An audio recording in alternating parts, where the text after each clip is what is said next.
你刚说这款酒是少女，酒体稍微有点欠缺。没错，只要再过1-2年，这位少女就会变成熟了。我想她应该不会成熟了，她现在就是成熟期。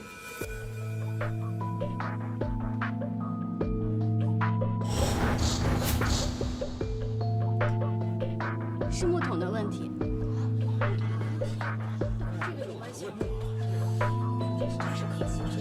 总理耶，收到通知去了。现场请安静。您的意思是？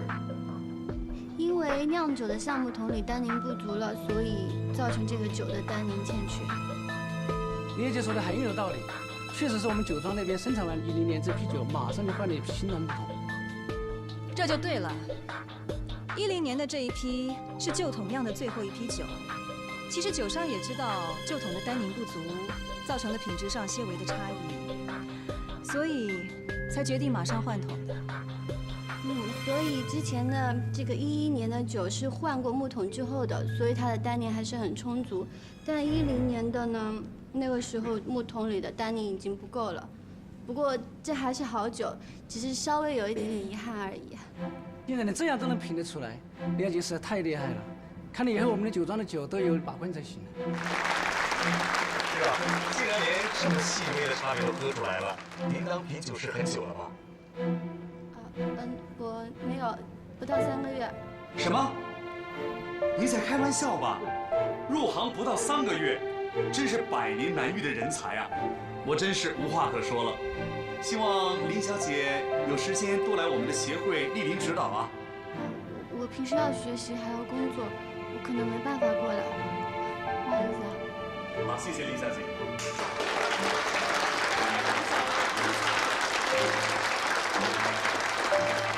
非常感谢林小姐给大家这么精彩的品酒示范。接下来，我将初级品酒师预选赛正式开始，请各位选手准备。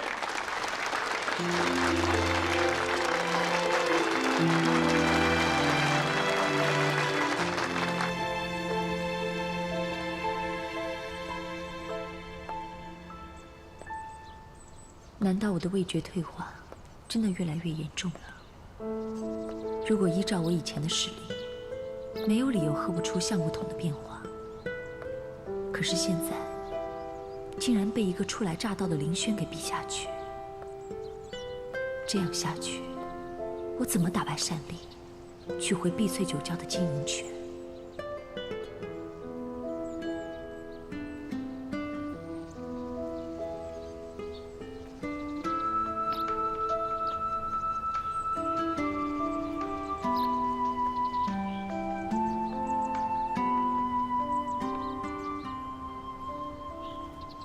原来你在这里啊！一直都在找你，电话也不接。不好意思，我今天心情不太好。是因为林轩的事情吗？你千万不要介意啊！我相信他一定不是故意的。跟他没有关系，是因为我自己的身体状况。是你这段时间太累了，而且又感冒了，才会影响你的判断。林轩确实是个可造之才。单丽把他培养成品酒师，他将来很有可能会用林轩来对付我们盛美家。其实林轩根本就威胁不到你，你跟单丽之间的事情，能不能不要把他也牵扯进来？啊，我的意思是，我只是不希望一些无辜的人因为你们的争斗而受到伤害。林轩这次可以侥幸赢过你，那只是因为你的身体状况不好而已。你可以陪我去一个地方吗？好啊。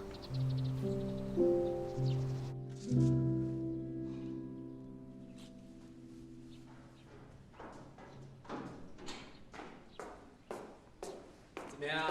帮你选的礼服不错吧？我就跟你说，这不叫暴露，这叫 sexy。sexy，都不知道我今天丢了多大的人。哟。大不准不能怪马桶歪嘛，你走路不稳，你怎么可以怪礼服呢？你知不知道今天伊曼穿的是什么样的衣服啊？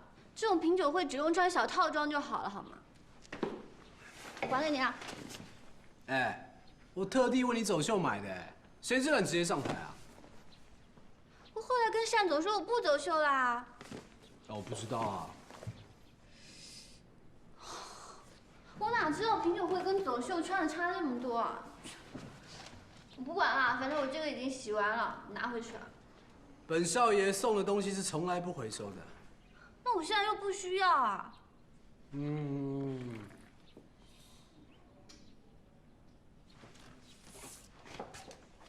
不是有很多女朋友吗？哎，对啊。这个送给她吗？这衣服看上去也挺贵的，放在这不浪费啊？啊 Come on， 我是照着你的身材买的，万一给他们穿滑下来怎么办？改一下不行啊？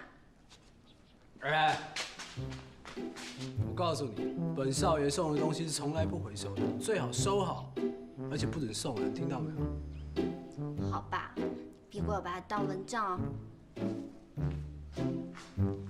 鞠躬不？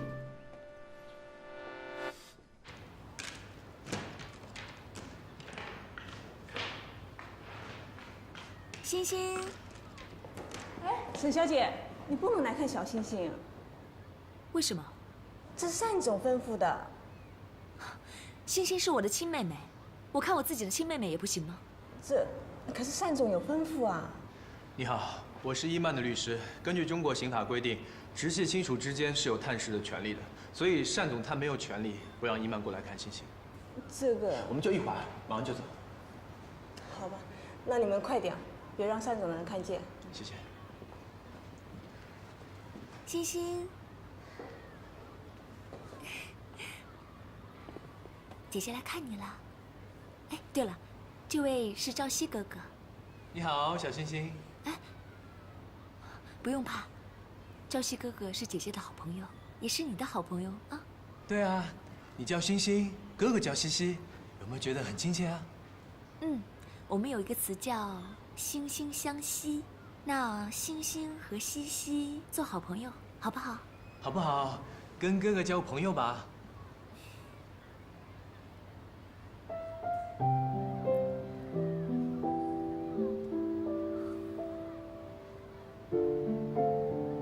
现在开始，我们3个就是好朋友了。你在画什么？给姐姐看看。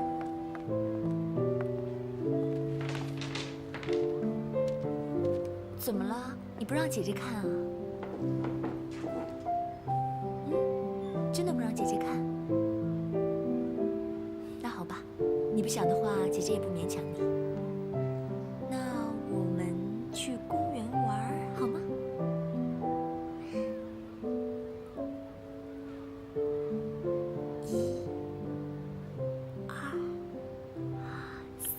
走。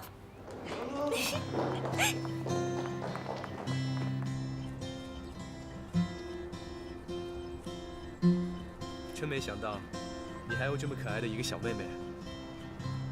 是啊，可是她太可怜了，所以就算我跟善丽的关系有多么的不好，也绝对不会影响到我和小星星的关系。孩子总是无辜的。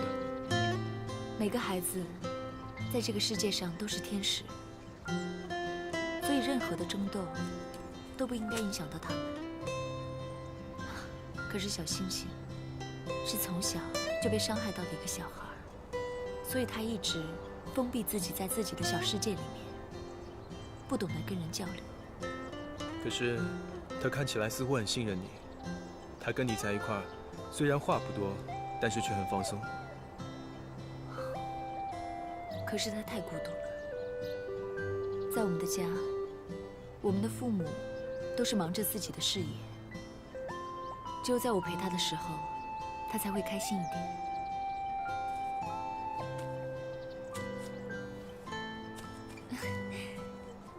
这是要给我的，谢谢啊。我也有啊，谢谢你，小星星。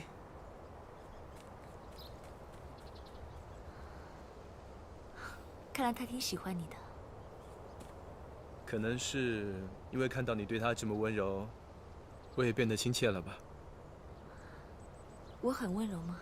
不是吗？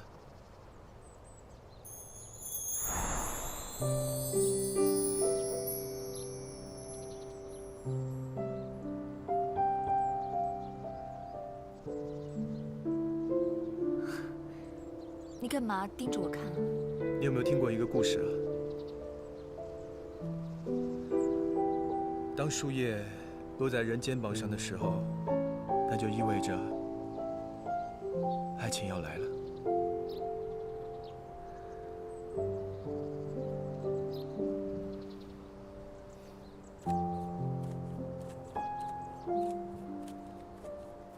清新，在玩什么啊？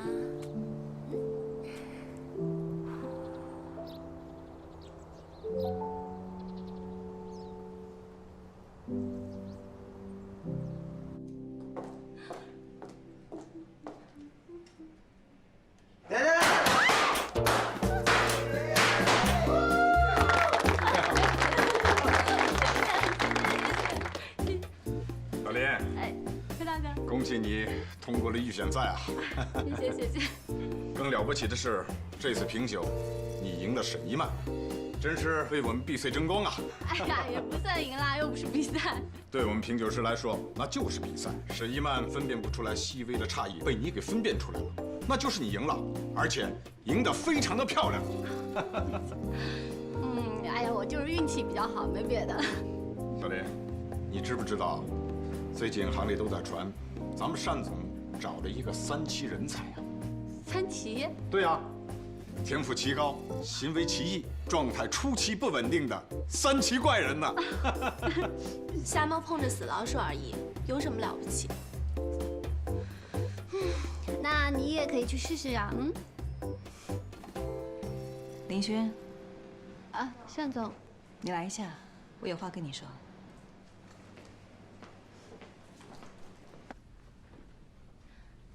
单总，你找我有什么事啊？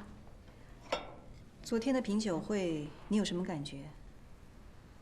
感觉还不错啊，只是沈姨妈好像也没有大家说的那么厉害啊。沈一曼现在已经是国际知名的品酒师，而你连初级的资格都没有。沈一曼号称红酒女王，她靠着自学，不靠任何人，成为国际高级的品酒师，而你只是一个新人而已。所以其实我赢了，我也觉得挺奇怪的。沈一曼昨天应该是状态失常，这当中一定有她的原因。你知道沈一曼刚出道的时候被叫做什么吗？红酒界的莫扎特。莫扎特4岁弹琴，5岁作曲，6岁巡回演出崭露头角。所以说他是红酒神童啊。林轩，这个世界上天分高的人不是只有你一个。你所面对的是一个比你早接触红酒10年的天才。你昨天所做的，他10年前就已经做到了。那他为什么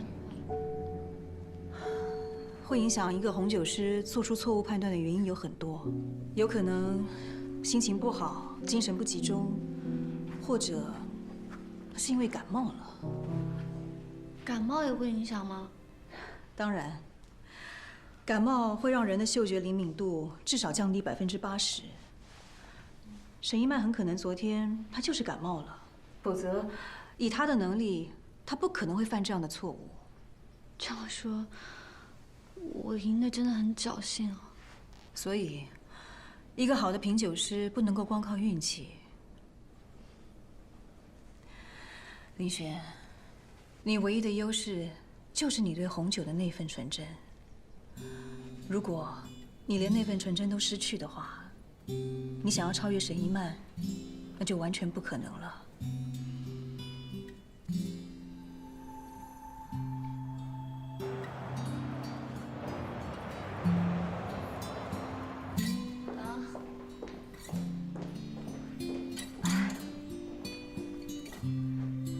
小林，陈大哥，早你。是这么早就上班了，还是一晚上没回去啊？我昨晚查一点红酒的资料，一下忘时间了。要知道，劳逸结合，不能这么太拼了啊！记住。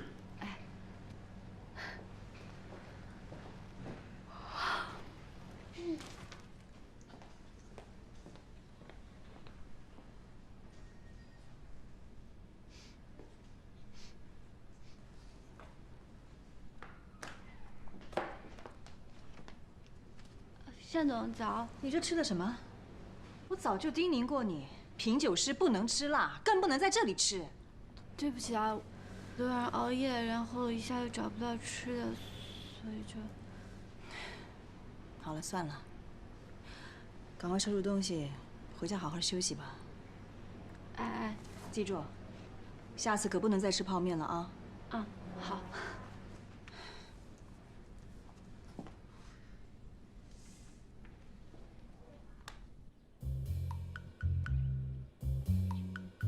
林轩，林轩，林轩。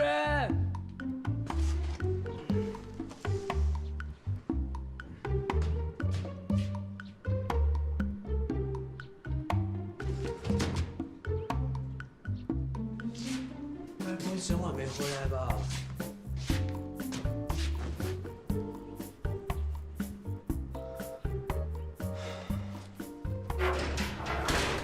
我回来了。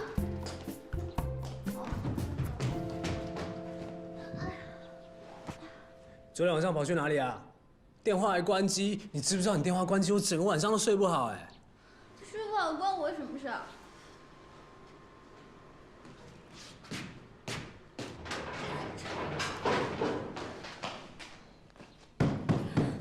昨天去哪里鬼混？自己讲清楚。谁鬼混啊？那你手机干嘛关机？你是不是跟那个赵什么戏友怎么了？我手机没电了。我昨天看了通宵的红酒资料，我要做红酒界的贝多芬，懂不懂？贝多芬。是啊，伊曼姐要是红酒界的莫扎特，我要做红酒界的贝多芬。不行！干嘛？为什么不行？我跟你讲，以后没有我的允许，不准在外面过夜。我不管你是要加班，还是要看书，还是跟那个赵什么系的要干嘛的，我告诉你，记得回到这里，听到没有？为什么呀？我要干什么是我自己自由，跟你有什么关系啊？你为什么要管我啊？跟我来。看清楚！哎，老板、员工、老板、员工、老板，员工怎么了？以后不准超过12点回家，听到没有？凭什么呀？怎么样？哎，把你的手拿开！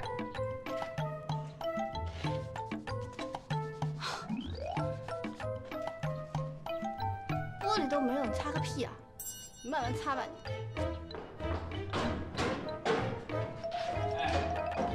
你不吃早餐就睡觉很伤身体的，你知不知道比熬夜还伤哎？肝很重要，肝如果不好的话，你那是黑白的；但肝如果好的话，一杯牛奶，一个烤吐司，一个鸡蛋，7分熟，谢谢。要不要果酱啊？是巧克力还是草莓的啊？你是不是需要火腿啊？牛奶是热的吧？对呀，再见。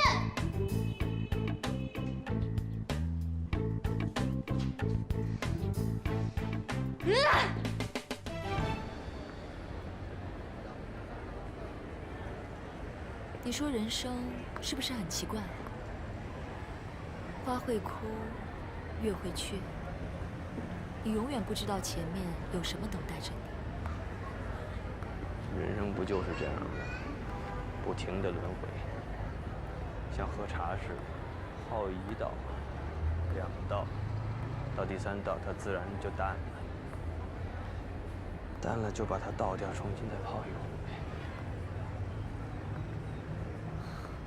茶是可以的，可是有些东西损毁了，就不能再复原了。你指的是什么？我的味觉出了问题，医生判断是中枢神经系统出了问题而导致的。会不会是因为精神压力太大了？其实我们很多生理上的问题都是心理造成的。你越在意它，它就会越严重。也许是吧。公司最近的事确实是很多。一个女孩子，你干嘛要这么拼命的工作呢？该放下就放下，不要什么事情都亲力亲为。你把事情尝试着让别人去做，你的压力小了，也许你的味觉就会跟着好起来。会吗？真的可以吗？试试吧，也许可以。好吧，我知道了，谢谢你。又来。哎，对了，上回你说的那个替身男孩呢？跟你处的怎么样啊？没什么，我跟他，我还是不知道该怎么面对他。你上一次还要我去试探他的真心，我真的不知道该怎么办。其实我觉得你现在也许很需要谈一场恋爱，真的。谈恋爱可以使你放松你的压力，真正的让你松弛下来。真的吗？你先试试看吧，你看看，你面前的这个人，其实是你的最佳人选，从来不考虑吗？你又来了。好的，那个替身男孩，替身男孩。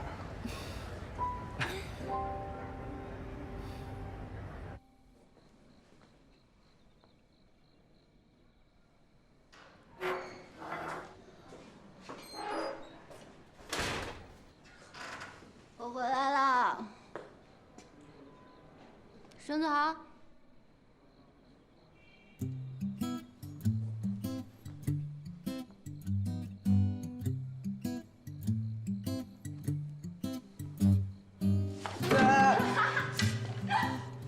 干嘛啦？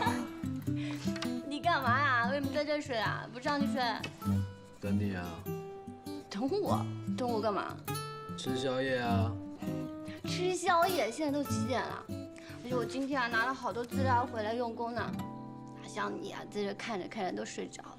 哎，我说你最近老看你在这写写画画的，怎么都没出什么作品啊？我最近没灵感了。哎，你可以帮我写一首歌呀。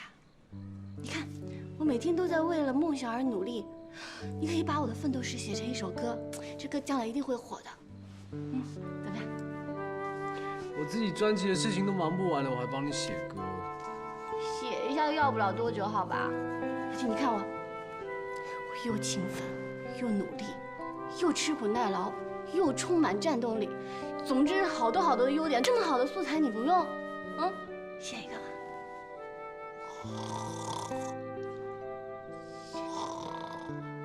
写拉倒，小气鬼。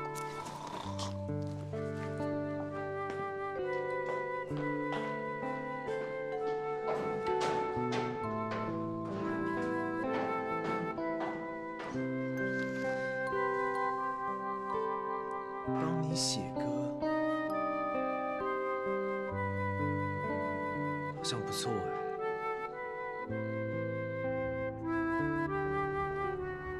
陈总，这位就是前来谈投资的施先生。施先生你好。你好，施小姐。那边坐。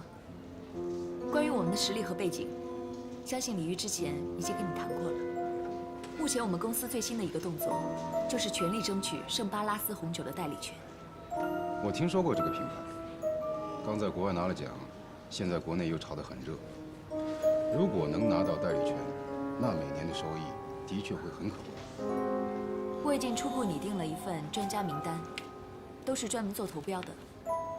只要施先生您愿意，我们就可以马上组成队伍，参与竞标。如果能拿到代理权的话，那让我投资多少钱都没问题。关键，你们到底有多少把握？我可听说现在有很多家公司都在争取这个代理权。这个你可以放心，我们有10足把握，能把这个代理权拿下来。好，我就欣赏沈小姐这种魄力。希望我们合作成功。合作愉快。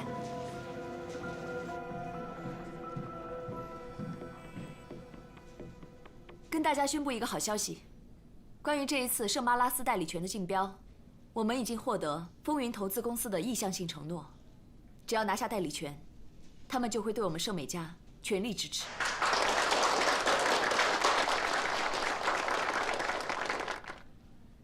面对碧翠这么强劲的对手，我们一定要勇往直前。沈总，我们全体都会加油，拿下圣巴拉斯代理权。大家说对不对？对。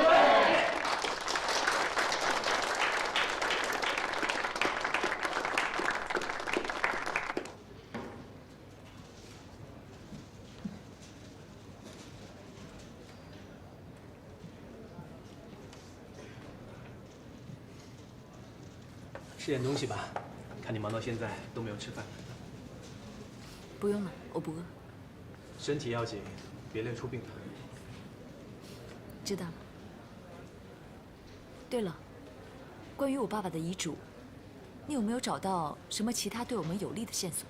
我比照了很多公司以前的文件和那份遗嘱，我发现遗嘱的签名似乎有些问题。你是说签名是假的？这太荒谬了！这不可能是我爸爸的遗嘱。一曼，请你尊重建华的决定。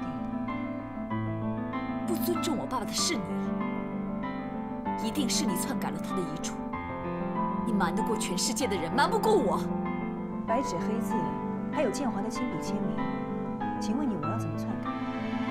沈小姐，这的确是你父亲亲自立的遗嘱。算你狠！你想独占我们沈家所有的财产，没这么容易。只是有这个可能性，但是还是要继续找专家进行鉴定，这样才能把它锁定成法律可以接受的证据。果然不出我所料，当初我就对这份遗嘱的真实性非常怀疑。如果签名是假的，那这份遗嘱就不成立了。我就说我父亲绝对不至于把整个沈氏集团让给那个外来的女人。到时候只要证据充足，我们就可以向法院提交申请，要求重新审核遗嘱的真实性和合法性。这太好了，一定要好好准备，一定要打赢这场官司。我一定会的。哎，对了，圣巴拉斯提案的代理权准备怎么样了？提案李玉还在修改呢。我觉得还是要尽快完善，到时我们在投标会上直接成交提案，这样就能抢得先机，直接给碧翠来个措手不及。你说的对呀，我怎么没想到？谢谢你提醒我。是你要考虑事情太多了，好好休息，赶紧吃饭吧，我出去了。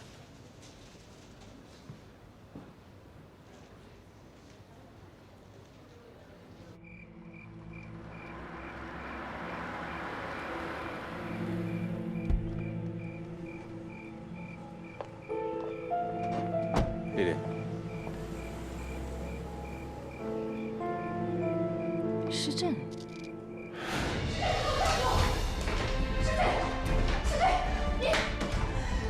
你跟我之前说你不会离开我，你现在怎么可以说走就走？你到底是不是人呢你？现在都什么时候了啊？我得赶紧出去避一避啊！不走不行啊！你这样走了，你让我怎么办？我给你保证，我一定会回来的，好吗？再不走就来不及了。不行，我不准你走，我不让你走。你答应过你要娶我的，你现在这样走了算什么？你别来！怎么对得起我？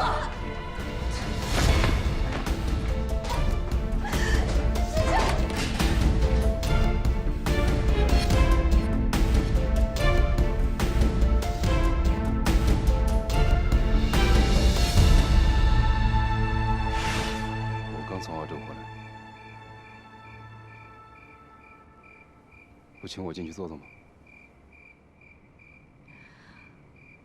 这么晚了，不太方便。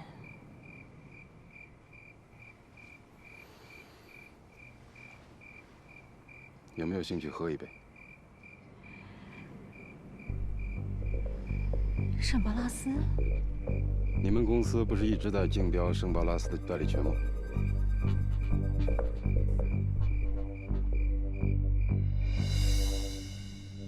当年你在最困难的时候拍拍屁股一走了之，现在却回来找我，这完全不像是你施政的作风。这个世界瞬息万变，每个人都在改变，你我也不例外。我现在早已经不是当年那个落魄的施政了。这是我的名片。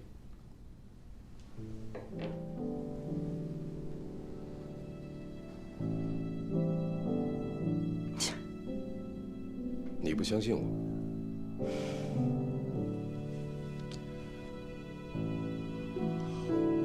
没关系，时间会证明一切的。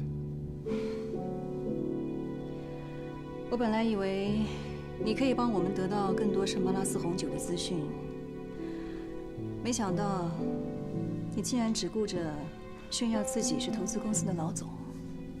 我有途径可以帮你争取到代理权。什么条件？我的条件是，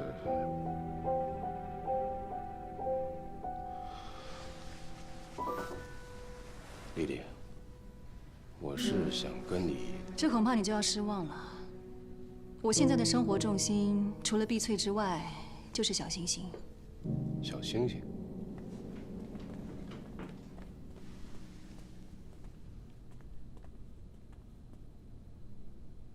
这就是我的女儿，小星星。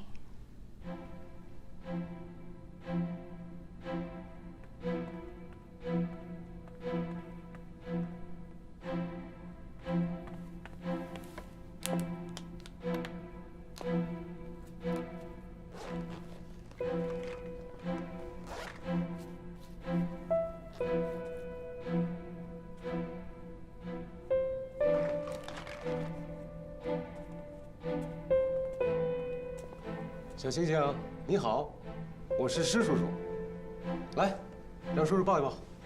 你别抱！星星，阿姨，把星星带回房去。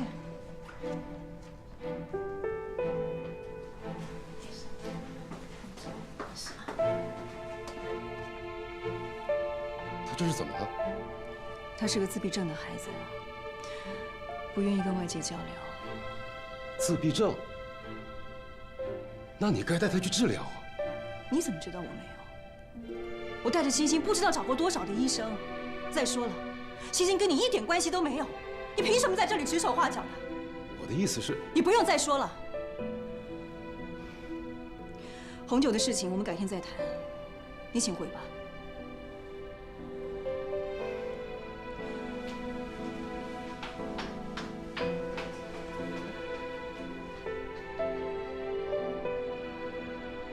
小星星不会是我的孩子吧？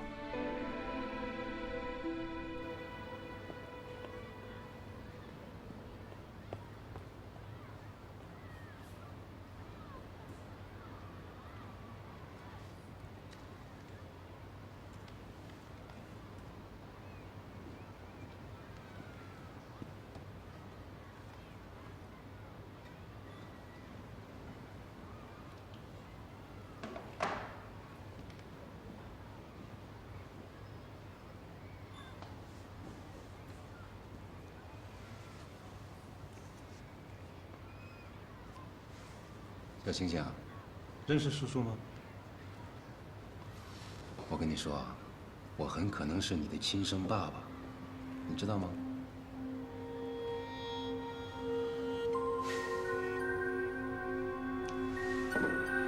晃什么呢，小星星？哎，你看，来拿着，小星星，小星星，小星星，小星星，小星星。施先生。啊，沈小姐啊，这么巧。哦，我跟小星星的妈妈呀是老朋友了，正好路过这儿，顺便过来看看她。你是单丽的老朋友？我跟单丽啊是很多年前的老朋友了，也是呢最近才刚刚联系上，所以对她这些年的情况呀也不是很了解。哎，我发现这个小星星好像很怕生人啊。对了，既然你是单丽的老朋友，那你为什么还要投资在我们盛美家？在这一行，你应该知道，我们最大的竞争对手就是碧翠。沈小姐，这你就不了解我了。我这个人呢，是绝对的公私分明，不讲私情，最看重就是实际的回报。目前来看，我很看重贵公司的前景。你这么说，我就放心。你放心，放心，完全可以放心，好不好？那我先走了。小星星，来拿着。哎，他比较怕生。那麻烦你把这个交给我。啊，谢谢。小星星，再见。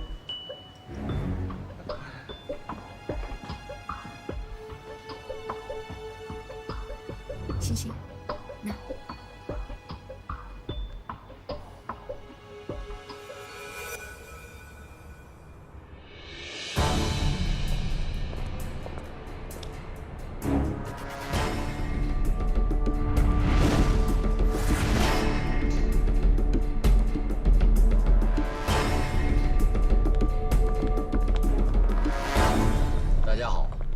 我是此次商务会谈的项目经理洪亮，接下来是评标的最后一个环节，我们会在下周分别安排时间和你们2家公司进行商务会谈。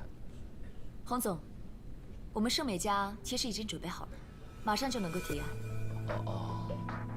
那单总，请先行告退吧，等你们准备好再和我们联系。不必了。如果碧翠集团希望可以留下来旁听的话，我没有意见。为什么呢？难道你不怕他们抄袭您的创意？我们盛美家是靠着强大的背景，向贵公司说明的。就算他们知道我们讨论计划的全部，这对事实也没有影响。沈总做事果然是与众不同。既然您这么说了，那单总，您意下如何？好啊，我也想见识见识盛美家的实力。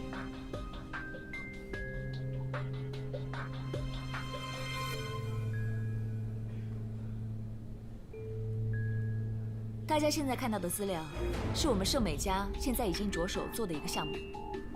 在1年之内，我们将会在全国不同的地方开超过30间不同的连锁酒窖，每间投资100万。那也就是说，一下投资3000万。这只是第一笔的投资资金。如果获得贵公司的代理权之后，我们还会继续开。另外，我们已经联系到不同的媒体和渠道，多管齐下的去宣传我们公司自己代理的红酒品牌。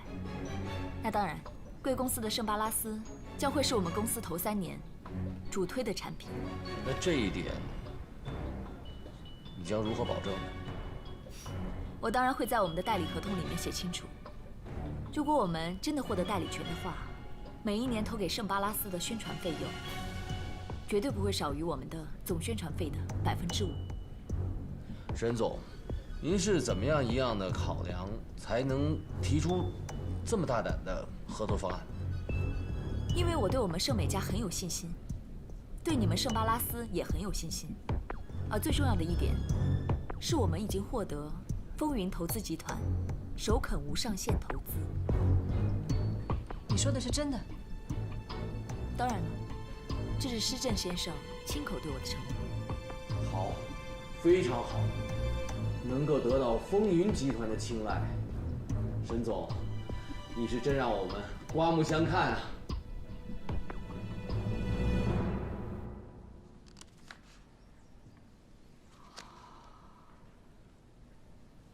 你现在知道沈一曼的厉害了吧？他比我想象的厉害多了。既然知道了，就要更加努力。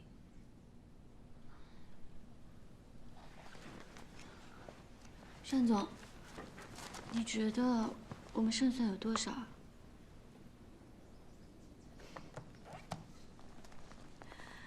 你觉得呢？一半一半吧。沈一曼赢的几率有80%，我们的胜算只有2成。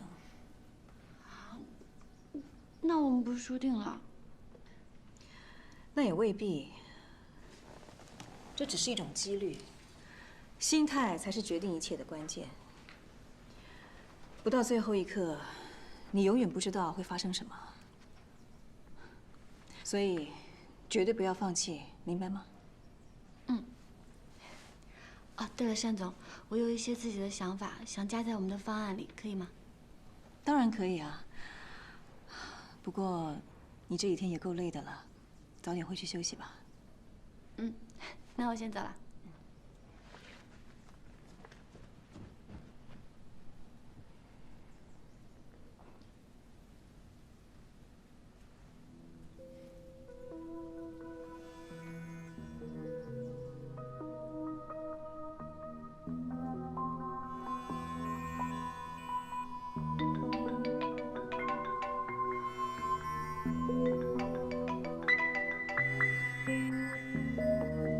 我有途径可以帮你争取到代理权。